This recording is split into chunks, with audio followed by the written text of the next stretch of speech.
caixa já está aqui, né? Gente, peraí. Uma pregação eu tenho que responder, né?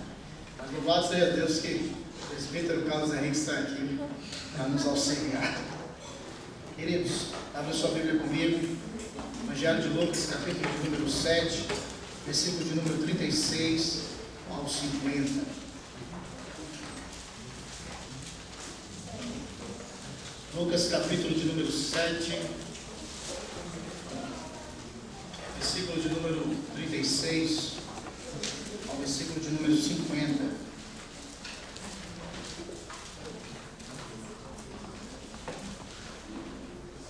Assim diz a palavra de Deus. Convidou um dos fariseus para que fosse jantar com ele. Jesus, entrando na casa do fariseu, tomou lugar à mesa. E eis que uma mulher da cidade, pecadora, sabendo que ele estava à mesa na casa do fariseu, levou um vaso de alabastro com unguento, e estando por detrás aos seus pés, chorando, regava-os com suas lágrimas, e os enxugava com os próprios cabelos, e beijava-lhe os pés, e os ungia com unguento. Ao ver isto, o fariseu que o convidara, disse consigo mesmo: se este fora profeta, bem saberia quem e qual é a mulher que lhe tocou, porque é pecadora. Dirigiu-se Jesus ao fariseu e lhe disse: Simão, uma coisa tenho a dizer-te. Ele respondeu: dize-a, mestre. Certo credor tinha 2 devedores. Um lhe devia 500 denários e o outro 50. Não tendo nenhum dos dois com que pagar, perdoou-lhes a ambos. Qual deles, portanto, o amará mais? Respondeu-lhe Simão: suponho que aquele a quem mais perdoou. Replicou-lhe: julgaste bem. E voltando-se para a mulher, disse a Simão: vê esta mulher? Entrei em tua casa e não me deste água para os pés. Esta, porém, regou os meus pés com lágrimas e os enxugou com seus cabelos. Não me deste ósculo. Ela, entretanto, desde que entrei, não cessa de me beijar os pés. Não me ungiste a cabeça com óleo, mas esta com bálsamo ungiu os meus pés. Por isso te digo, perdoados-lhes são os seus muitos pecados, porque ela muito amou. Mas aquele a quem pouco se perdoa, pouco ama.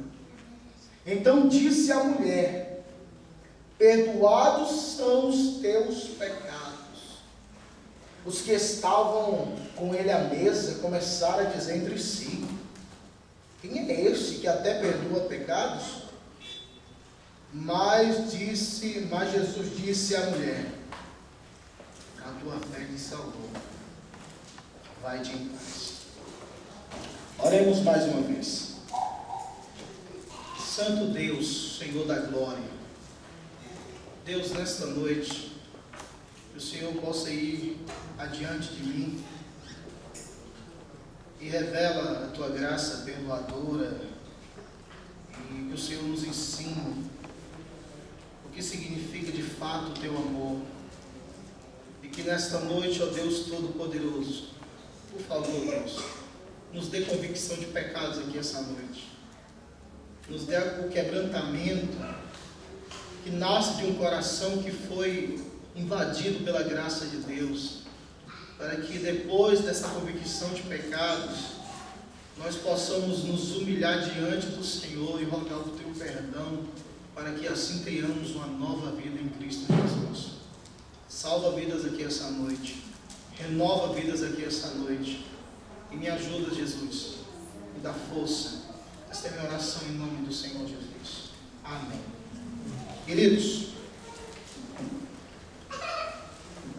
Quando nós conversamos uns com os outros e nós sabemos a história, o que aconteceu por detrás dos bastidores na vida de alguém, fica fácil de compreendermos, de entendermos as pessoas. Eu vou citar aqui com todo carinho nosso querido Carlos Henrique, irmão de coração, né? Ele trabalha muito com aconselhamento, ouvir os missionários, e quando você vê um missionário, um pregador no púlpito, muitas vezes nós não estamos cientes da dor, do sofrimento que aquele ou aquela passa em momentos que estão distantes dos nossos olhos. E quando nós somos informados, estamos inteirados da vida de cada um ou da pessoa a qual estamos próximos, nós temos uma percepção totalmente diferente. Conseguimos ver de forma diferente. Conseguimos entender de forma diferente. Esse texto, eu acho ele lindo, como toda a Bíblia. Mas o que me chama a atenção é que o Senhor Jesus é extraordinário. O texto nos fala, e eu rogo a atenção, pelo amor de Deus, eu rogo a atenção de todos, que o Senhor Jesus foi convidado por um homem, um fariseu. Este homem era conhecedor da lei, inteirado nos assuntos religiosos daquela época. De uma forma política, digo eu, convidou Cristo à sua residência. Mas existe uma diferença muito grande quando você convida Jesus para entrar na sua casa e quando Jesus diz para um: eu vou para a tua casa hoje, desce agora. Porque Simão, o fariseu, ele tinha um interesse político. Por quê? Porque o mesmo, quando Cristo entra na casa dele, ele não o respeita da forma adequada. Por isso que lá mais à frente no texto ele fala: olha, tu não me deu um ósculo, não lavaste os meus pés. E tudo isso fazia parte quando você recebia visita na sua casa. Limpar os pés, a caminhada, a saudação. O ósculo era um beijo na face, e todos os outros preparativos para receber um visitante. E quando Jesus chama esse fariseu para jantar, para ter uma refeição, naquela época a refeição era realizada de uma forma muito pública, principalmente quando o convidado era Jesus Cristo. Era praticamente um corredor onde ficavam deitados, com o ombro esquerdo no chão e com o braço direito pegavam a comida e levavam à boca. E os homens ficavam com os pés na direção da janela, enquanto ficava aquele corredor, cada um deitado sobre o ombro esquerdo, e o patriarca ficava na ponta. E quando tinha essas festas ou jantares maravilhosos, as pessoas ficavam nas janelas, presenciando o debate, presenciando a conversa, vendo homens de Deus falando e debatendo sobre as verdades bíblicas daquela época.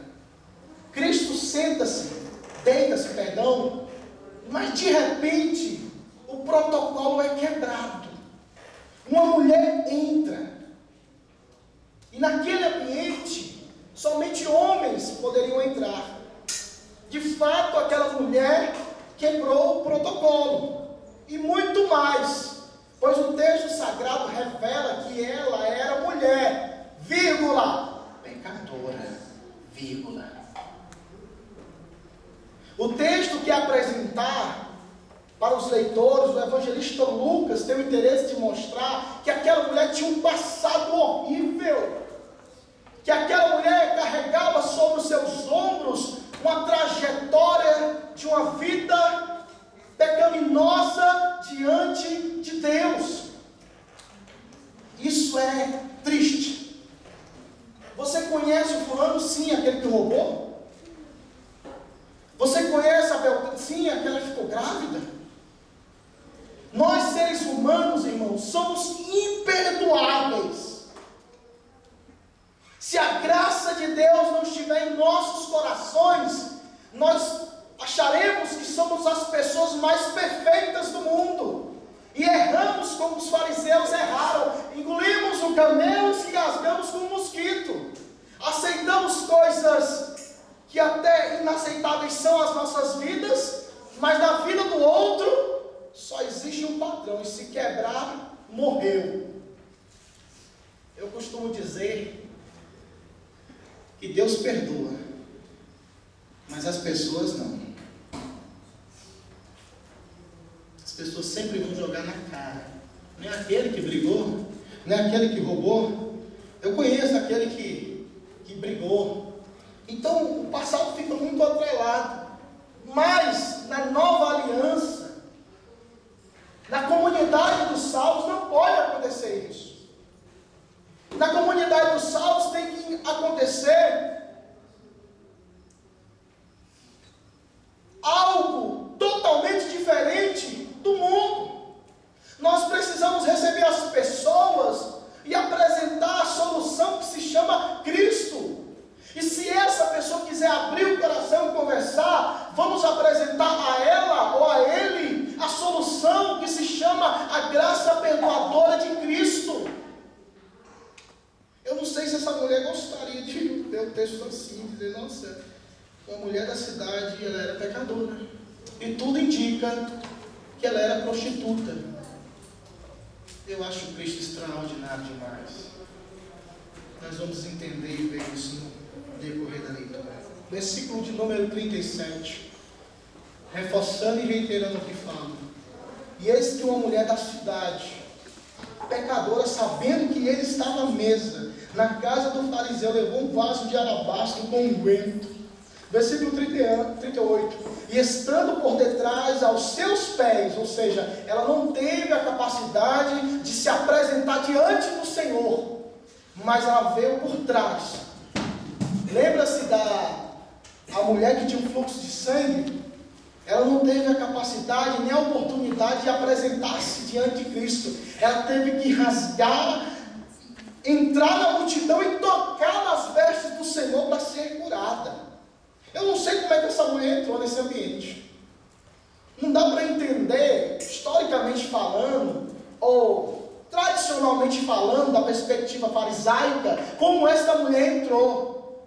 Mas uma coisa eu aprendo, que quando nós queremos encontrar-se com o Salvador, nós quebramos protocolo sim.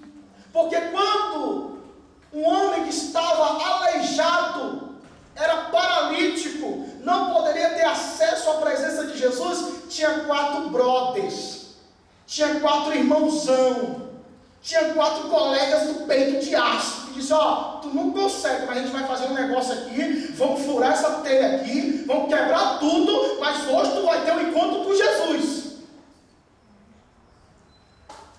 Não, tu tá todo quebrado, vai morrer já, calma, não precisa não. Está perto de morrer, fica aí. Não, a Bíblia diz lá em Marcos que eles, porque o telhado naquela época não era o telhado que entendemos como hoje, era paus, não vigas, madeira e barro entre esses espaços. A Bíblia fala que eles cavaram. E imagina Jesus falando, as pessoas ouvindo, acredito que todo mundo parou, ficou olhando. Cristo já sabia porque é Deus. E a Bíblia fala que abaixando o paralítico, ou seja, eles mesmos não entraram, só colocaram o paralítico para se encontrar com Jesus. E essa mulher, de uma forma extraordinária, não sei se alguém abriu a porta para ela, deixou a porta aberta, a janela aberta, mas alguém auxiliou ela para que ela tivesse esse encontro. Isso é lindo. E ela entra e apresenta um perfume, um alabastro com unguento. E o que é que ela faz? Versículo de número 39. Versículo 38, continuando. E estando por detrás aos seus pés, chorando, regava-os com suas lágrimas e o enxugava com os próprios cabelos e beijava-lhe os pés e os ungia com unguento. Aquela mulher, de fato, ela tinha uma vida pecaminosa. mas naquele momento ela viu o Salvador. Ela se encontrou com o Redentor. Naquele momento ela ouviu falar que Cristo estava ali. O homem que curou a mulher que tinha 12 anos ou mais de fluxo de sangue. Ali estava o homem que apresentaram a ele uma mulher que tinha sido pega no ato do adultério. E disse: olha, a lei de Moisés manda que ela seja apedrejada. E tu que dizes? E Jesus Cristo perdoa aquela mulher. Ela ouviu falar daquela cura que antecedeu esse momento, que 10 leprosos aproximaram-se do Senhor e disseram: se tu quiseres, pode nos tornar limpo. Aquela mulher ouviu o boato, e quando nós ouvimos o boato, o nosso coração aquece. E foi isso que aqueceu, porque aquela mulher foi ao encontro do Salvador. Se ela não conhecesse, ouvisse que Jesus era o Salvador, o perdoador, o Redentor, ela não iria ao encontro do Salvador, mas ela foi porque lá ela encontraria o perdão dos seus pecados. Então, para encontrar aquilo que a alma dela necessitava, o que foi que ela fez? Ela quebrou paradigmas, ela foi ao encontro do Salvador, levou o melhor alabastro com unguento, quebrou aquele preconceito judaico, farisaico, que as mulheres não poderiam estar naquele ambiente, e vai aos pés do Santo de Israel, beija os pés de Cristo Jesus, enxuga os pés que estavam molhados pelas lágrimas com seus cabelos. E é interessante que ela beija, continua beijando os pés do Salvador, não parava, porque lá no final do texto fala: essa mulher não para, até agora ela está beijando, porque aquela mulher era uma pecadora e ela necessitava de perdão. Nós temos uma fonte perdoadora que se chama Cristo Salvador.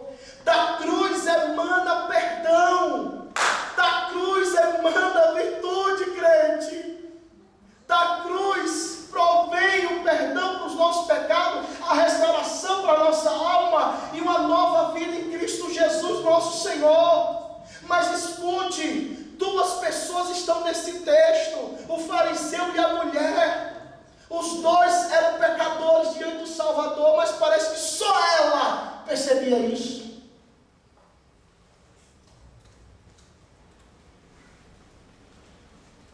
Você percebe? Olha para mim, aguenta o sono aí, que eu sei que o negócio está sério, mas não desanima não, viu? Deus vai dar vitória.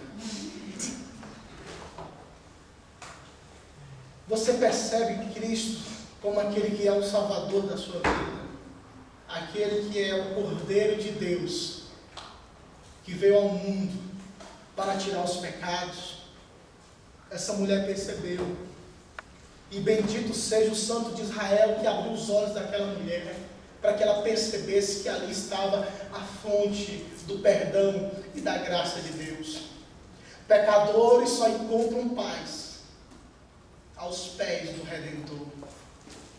Agostinho de Hipona, que foi um dos pais da igreja, dizia que nós somos feituras das mãos divinas e só encontraremos paz quando estivermos novamente nas mãos do Todo-Poderoso. O seu coração encontrará paz, o seu coração encontrará perdão quando a sua vida estiver na palma da mão de Deus.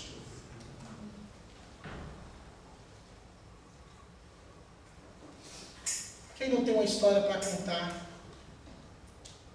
Quem não tem um episódio para relatar desse encontro maravilhoso? Até hoje eu me lembro, nos mínimos detalhes, o dia que a minha vida foi conquistada pelo Cordeiro. Dia 29 de outubro de 2000. Nunca imaginei ser crente. Nunca imaginei ser pregador do Evangelho.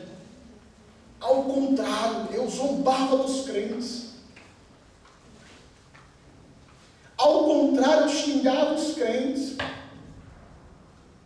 Na loucura, na ignorância. Porque o pecado cega, irmão. O pecado é uma desgraça.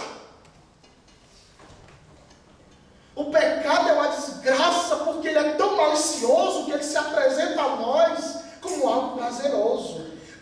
eu não aceito a ideia de alguém dizer não? Sabe por que o pecado ele é bom. O pecado, para ele ser atrativo, ele tem que ser bom. Mentira! O pecado é extremamente maligno. Ele pode se apresentar como algo prazeroso, mas a sua essência é diabólica. Eu tinha 13 anos de idade.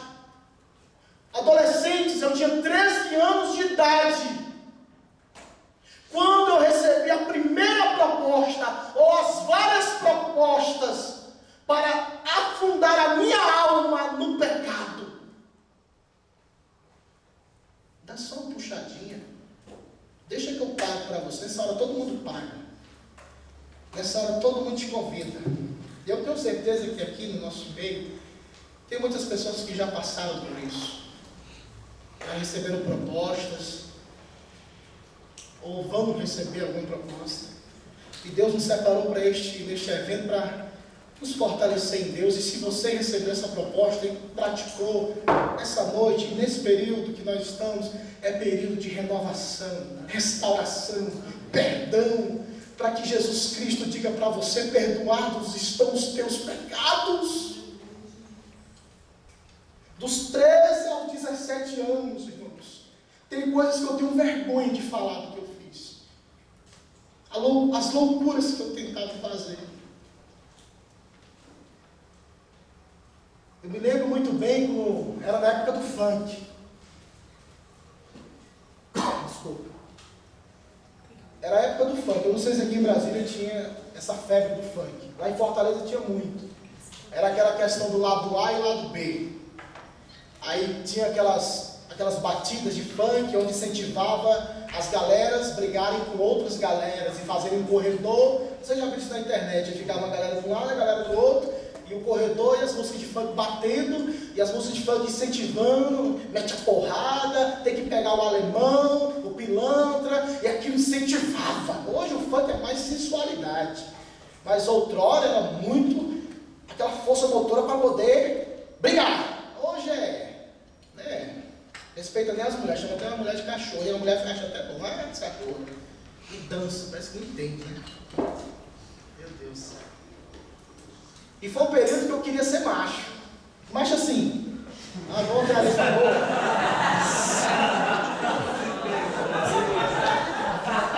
Vou deixar o tempo para vocês, irmão.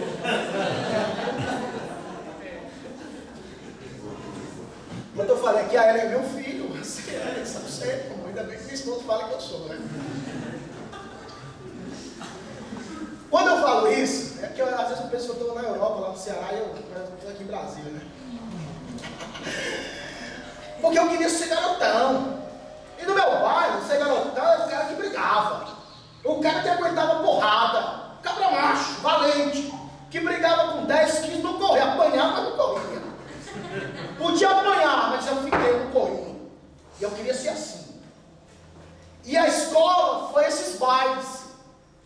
Pensando eu que estava arrasando. Sabe quanto era para entrar no baile desse? Era de 11 a 5 da manhã. Era só briga, Luciano. Presbítero Luciano era só briga. Só briga.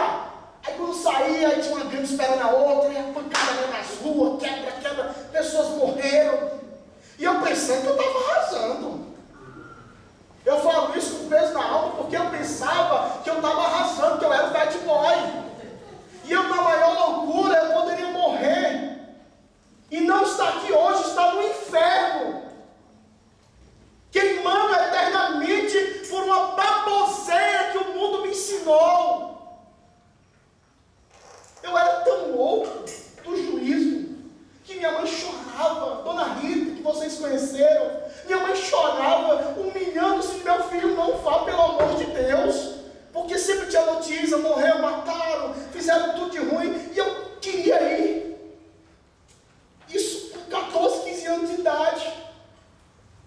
E a minha mãe, meu filho, pelo amor de Deus, eu não tenho dinheiro, mas pega um táxi e volte para cá. Eu não vinha nesses caminhões, que era tipo os caminhões grandes, que levavam uma galera de um bairro, a galera de outro bairro, assim, uns 200 jovens em cima de um caminhão de madrugada. Aí quando passava no bairro, era tiro, era bala. Eu falava, pelo amor de Deus, não venha. Eu me desdobro, eu pago esse táxi, mas não venha com esse pessoal. Olha só, olha a ignorância, irmãos. Hoje eu falo, mas eu falava assim: mãe, a senhora quer que eu venha de carro? Sim, eu quero. Aí ele disse: não se preocupe, o carro vem e ele vai me trazer, tá bom? Olha só a loucura que a gente fala. Eu falava essa loucura. Quantas vezes a galera fala assim, a gente fala para muitos jovens: não prova. Não, mas eu tenho que provar se o pecado é bom ou se é ruim. Eu tenho que provar maconha para saber se é bom ou se é ruim. Eu tenho que tomar água para saber se é bom ou se é ruim. Meu filho, eu te digo com toda a força da minha alma, e se eu pudesse esculhambar aqui para você entender, eu faria. Não vale a pena. Você terá feridas na alma para a vida toda. Deus perdoa pecados, perdoa, mas as cicatrizes ficam. E é doloroso, porque o pecado tem consequências. E o desespero dessa mulher, porque ela praticou muito pecado, e ela queria o Salvador, ela queria o Redentor, e o Redentor chamou ela, apresentou-se a ela, e ela foi ao encontro do Redentor. Essa noite, pelo amor de Deus, vá ao encontro de Cristo, vá aos pés de Jesus Cristo. Não entregue a sua vida ao mundo, entregue sua vida a Cristo. Não vale a pena viver pelos parâmetros e os ditames do mundo, não vale a pena. E se eu abrisse a oportunidade para muitas pessoas aqui falarem, iriam corroborar a minha fala aqui.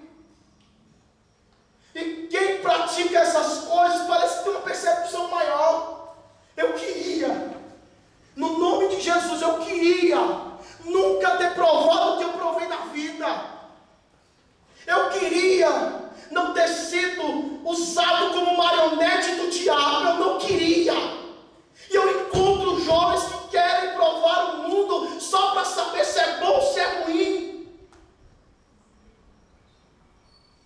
Não faça isso não, pelo amor de Deus. Eu vou chorar para você não fazer isso. Porque aqui, quando acabar o acampamento, às vezes até no acampamento a galera endoida, mas quando acabar o acampamento, você vai para a faculdade, você vai para o colégio, e lá está da Ibope, entendeu? Está ali, aqui, vamos para ali, a boate, vamos ali, o clube, a dança, a festa, a bebida, a droga. E o pecado chama o outro.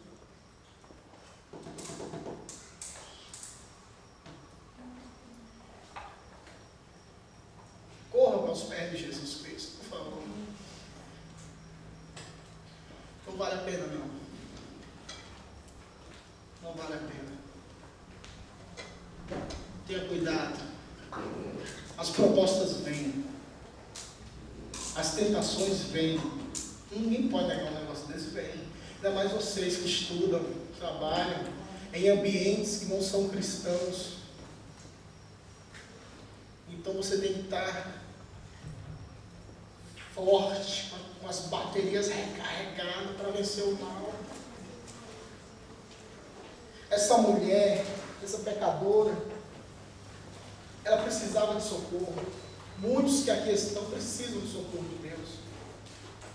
Precisam do favor de Deus. Tome atitude. Levante-se essa noite. E peça a misericórdia de Deus. Se for preciso chorar, chore. Se for preciso se humilhar, se humilhe. Porque na presença de Deus é algo maravilhoso. Eu me lembro, muitas noites eu chorava de tristeza e vazio na alma. Aí eu encontro algumas pessoas que proíbem, diz que crente não pode chorar. Oh, meu Deus do céu. Diz que crente não pode chorar. Ai, sentimentalismo. Meu Deus do céu. Certa vez uma pessoa disse que o pastor Rossi estava pregando e a palavra era tão forte, algo tão poderoso. Aí a pessoa racionalmente: eu não posso chorar porque eu não posso cair no sentimentalismo. Meu irmão, aqui não tem filme de romance não. Aqui não é uma novela não. Aqui é o Evangelho do Deus Todo-Poderoso. E quando ele fala, até os demônios estremecem. Não podemos negar santas afeições na hora que ouvimos o Evangelho de Cristo. Porque a palavra diz, está escrito, que a palavra do Senhor é como um martelo que esmiuça a penha. Quando Jesus falava no caminho de Emaús, os discípulos disseram, quando ele falava, ardiam os nossos corações. Em relação ao pecado, quando Deus dá convicção de pecado, você tem que chorar sim. Porque todos os avivamentos da história, recentemente eu li um livro, as histórias do avivamento, ou dos avivamentos, dizia que todo avivamento começa com convicção de pecados. No Clube Santo, onde participava John Wesley, George Whitefield e outros, eles tinham convicção de pecado de maneira tal que eles choravam horas e horas, e os homens, aqueles homens de Deus, eram homens de Deus mesmos, e mesmo assim sentiam o peso do pecado. Um biógrafo da vida de George Whitefield ou Wilterfield, não sei, vocês sabem a pronúncia, dizia que quando alguém se aproximava do quarto de oração dele, tinha medo. Porque quando você ouvia, ele não orava, ele gemia diante de Deus. Essa mulher estava gemendo porque existia um peso na alma chamado pecado. E o pecado precisa ser tirado das nossas vidas, porque não suportaremos viver essa vida com o pecado sobre os nossos ombros. Porque o pecado estando na nossa vida determinará para onde iremos na eternidade. Cristo esta noite quer arrancar esse fardo das suas costas. Disse o Senhor Jesus, vinde a mim, todos os que estáis cansados e sobrecarregados, e eu vos aliviarei. Tomai sobre vós o meu jugo e aprendam de mim, dele, que é humilde e manso de coração. E disse o amado das nossas almas, e encontrarei descanso para as vossas almas. Versículo de número 39. Ao ver isto, meu Deus do céu, eu quando estava meditando esse texto aqui, eu disse, Deus, vai passar por esse caminho, vai. Eu disse, então tá bom.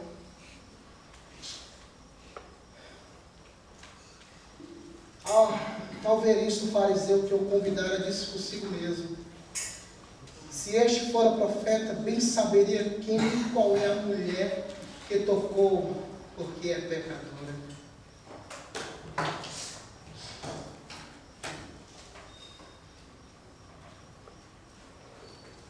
Irmãos, a religiosidade fria e morta não consegue compreender e aceitar a graça de Deus. Porque a religiosidade desprovida da Bíblia Sagrada, ela é uma religiosidade meritória. Ou seja, você para receber tem que fazer. Para você receber o favor de Deus, você tem que praticar boas obras. E este fariseu tinha a perspectiva meritória. Porque ela é pecadora, então não merece o favor de Deus. Então, parece que na Bíblia, quando o cara tem a mente inundada assim, da religiosidade, parece que esquece versículos da Bíblia. Parece que ele não esquece do Salmo 103, que o próprio Deus disse na boca de Moisés, que ele não nos tratou segundo os nossos pecados, e nem nos retribuiu consoante as nossas iniquidades. E ele critica essa mulher, e critica o próprio Cristo. Meu Deus! O cara, o idiota, pecador, criticando Cristo. Se esse homem fosse de Deus, saberia que essa mulher é impura, pecadora. Irmãos, não vamos cair nesse erro. Não vamos cair nesse erro. Eu conheci uma jovem lá em Fortaleza, que ela tinha caído no pecado da prostituição. Todo pecado é passivo de disciplina, mas parece que os pecados da área sexual são os mais, ali caiu, você está quebrado, meu Deus do céu. Mas ninguém disciplinou língua grande, né? Difícil ser uma disciplina por língua grande e tal. Tudo é pecado, mas por quê? Eu me lembro que essa menina chegou no portão da igreja e um cara que era diácono, nada contra os diáconos, ele era diácono. Deixa claro porque às vezes, eu não sei, tem canetas e papéis rodando por aí. Aí, ele está gravando, né? O cara olhou para a mulher e disse, o que tu queres aqui? Ainda falou bonito, o que tu queres aqui? A menina, ela vinha bêbada e queria entrar na igreja. E ela tinha praticado o pecado da prostituição contra o jovem. E ela tinha sido disciplinada. E lá no Ceará a disciplina é quase assim. Não é mais crente não. Ela só queria entrar. Isso aqui você não entra não. O cara na porta da igreja, proibindo a mulher entrar. Simão do século 21. Fariseus do século 21. Eu estava numa vigília lá em Fortaleza. E era 3h15 da manhã, ainda me lembro que o relógio era gigante demais na igreja. 3h15 da manhã. Aí todo mundo fazendo pedido de oração. Eu quero agradecer a Deus por isso, por aquilo. Só pedidos pessoais. Eu já estou cansado desses pedidos pessoais. Ninguém pede assim, ora por mim que eu quero ser mais santo. Nunca vi ninguém falar um negócio desse. Ora por mim porque eu quero ganhar vidas. É difícil, né? Eu quero orar porque hoje, essa semana, eu venci o pecado. Ou eu quero orar porque eu quero... Ninguém pede isso. É errado. Aí eu saí, fiquei indignado lá para fora. Aí fiquei lá no corredor da igreja lá. De repente eu escuto alguém chorar. De madrugada você escuta até o brilho, né?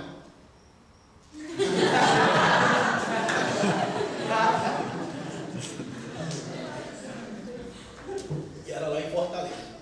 Aí eu fui. Uma jovem. Eu não dou mais do que 17 anos para aquela menina. Com a cabeça e os braços se importando. Chorando copiosamente.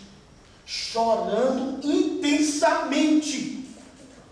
E eu ouvi ela chorando, ela só dizia assim, perdão Jesus, perdão Jesus. Ela não falava, perdão Jesus, me perdoa Senhor, me perdoa Jesus. Eu fico até emocionado, porque eu ouvi a cena, eu chorei.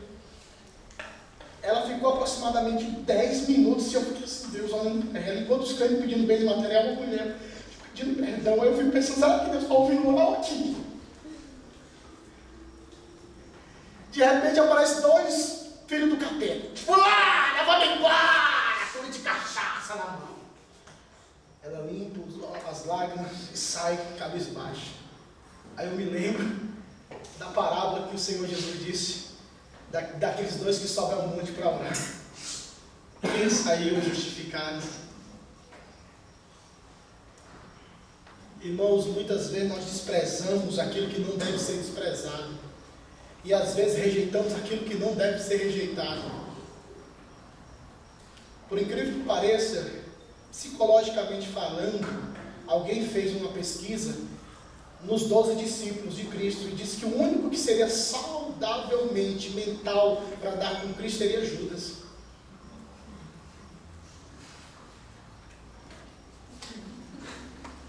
Foi o que o traiu. Porque Deus, aí eu gosto de Deus, e Deus pega as coisas loucas desse mundo para confundir as sábias. Deus, Ele olha com os olhos que eu e você não temos, mas que precisamos buscá-los porque nós temos a mente de Cristo. Chega, irmãos, de sermos críticos, não aceitarmos o irmão, rejeitar o irmão, fecharmos em panelinhas, criticar a vida do irmão, falar mal da vida do irmão, ou não aceitar o irmão no nosso meio. Deixemos essas coisas imundas de lado. Cristo aceitou você, que é mais imundo de qualquer outra coisa, e você se acha tão, sei lá, se acha o pedaço do ombro. Eu estou limpo, eu estou puro. Meu filho, minha filha, pelo amor de Deus, você é pecador, você é pecador. Pare com isso. Pare com isso, não fale mal da vida dos outros. É triste quando a gente chega notícias pra gente assim, que eu ouvi uma pessoa falando mal de uma pessoa, rapaz, eu parei de ouvir. Toma cuidado. Toma cuidado.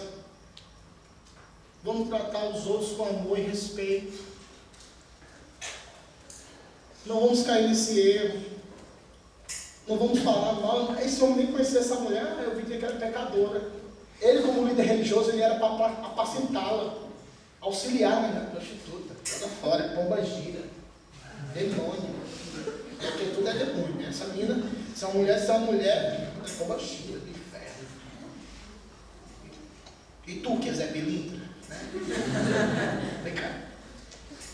Mas esta mulher, ela foi ao encontro do Salvador. Mas este homem que era um religioso, que não conhecia o amor de Deus ainda, não entendeu. Aí agora no versículo de número 40, eu acho lindo o que Jesus fala. Dirigiu-se Jesus ao fariseu e disse: Simão, uma coisa eu tenho a dizer. Ele respondeu: diz, mestre. Certo credor tinha 2 devedores, um devia 500 denários e outro 50. Não tendo nenhum dos dois com que pagar, perdoou-lhes a ambos. Qual deles, portanto, o amará mais?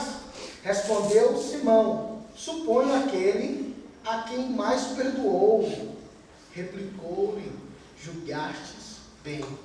Pessoal, tem uma passagem na Bíblia que é interessantíssima, na carta de Paulo aos Romanos. Diz assim: onde o pecado abundou, aí Paulo, acho que alguns de Roma estavam entendendo, então para a graça ser crescente, a graça ser manifestada de forma tangível, é necessário ter muito pecado. Então vamos pecar. E Paulo, opa! De modo nenhum. Já estamos mortos para o pecado, como ainda permanecemos nele? Quando nós temos uma percepção do pecado, olha só, eu falei de convicção de pecado no início. E eu vou lhe dizer uma coisa: os maiores avivalistas, ou aqueles que eram chamados de avivalistas pelos historiadores da igreja, os caras nasceram em berço cristão. Você vai ver a vida de John Wesley, de outros grandes reformadores e pregadores, Calvino, Lutero e Nines. Você vai ver que eles nasceram em berço cristão. Dificilmente você vai encontrar um que era desbanguelado. Talvez você encontre Agostinho de Hipona, que era promíscuo. Mas até a promiscuidade daquela época é totalmente diferente da de hoje, que vivemos nos dias de hoje. Mas sabe o que tinha? Aqueles homens, eles tinham algo interessante. Eles se aproximavam do Deus Todo-Poderoso através da oração. E quando o ser humano, o homem e a mulher, se aproxima do Deus Todo-Poderoso, pelo quebrantamento, pela humilhação, percebe a santidade do Deus Todo-Poderoso e olha para si mesmo, porque Deus é um reflexo, e conseguimos ver o quanto nós somos perversos, o quanto nós somos encharcados pelo pecado. Só conseguiremos perceber isso quando estivermos pertinho do Senhor. Lembra-se quando Moisés subiu ao monte? Desceu Moisés do monte, chamou o povo para se encontrar com Deus. Moisés sobe, aí o monte começa a fumegar. O monte, pensou um monte tremendo, o monte começou a tremer, houve vozes, relâmpagos, trovões. Aí o povo disse: não vamos subir não, vai tu só. Por quê? Porque a santidade de Deus estava lá. Quando a glória invadiu o templo de Salomão, os sacerdotes não conseguiam ficar de pé. Eles caíram prostrados, porque a Bíblia diz que quando Salomão terminou de orar, a glória, a Shekinah de Deus invadiu o templo. E eles caíram prostrados em terra, porque se consideravam pecadores diante de Deus. Por que eu estou falando isso? Porque avivamento, despertamento espiritual, encontrar-se com o Senhor, não é somente para aqueles que tiveram uma vida desregrada, mas é para todo aquele ou aquela que não nasceu ou que nasceu em berço cristão, tem essa promessa, mas precisa se aproximar do Redentor. Porque aí sim nós perceberemos o quanto somos pecadores. Aí você fala: nunca matei, nunca roubei, nunca fumei, nunca roubei uma balinha no mercado. Mas você é pecador, meu filho.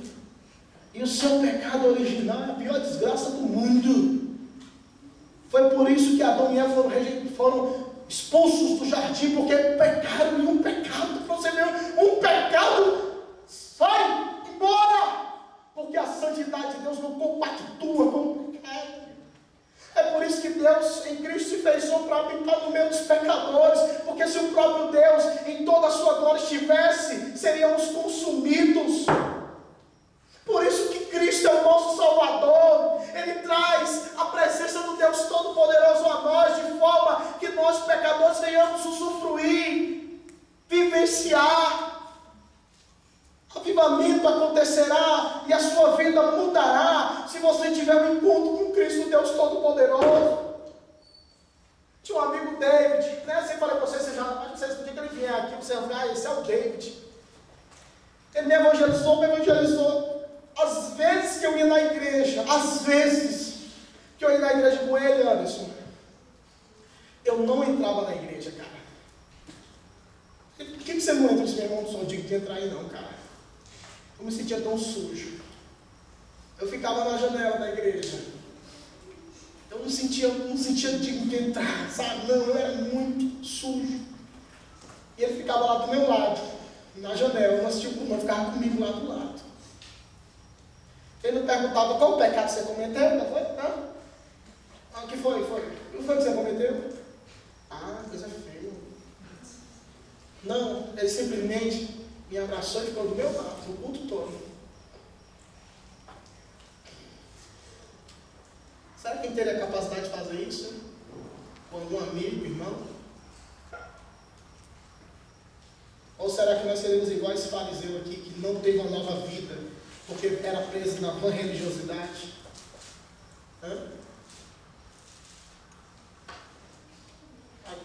Rapaz, alguma coisa tem que acontecer, tem que mudar. Carlos Henrique falou certo, tem que mudar, meu irmão. Acampamento após acampamento, ano após ano, nós temos que viver um avivamento, galera. Algo que invada as ruas do Baral, da sua cidade, e possa sair até no jornal, no Correio Brasiliense. Tem uns crentes doidos aqui nessa cidade.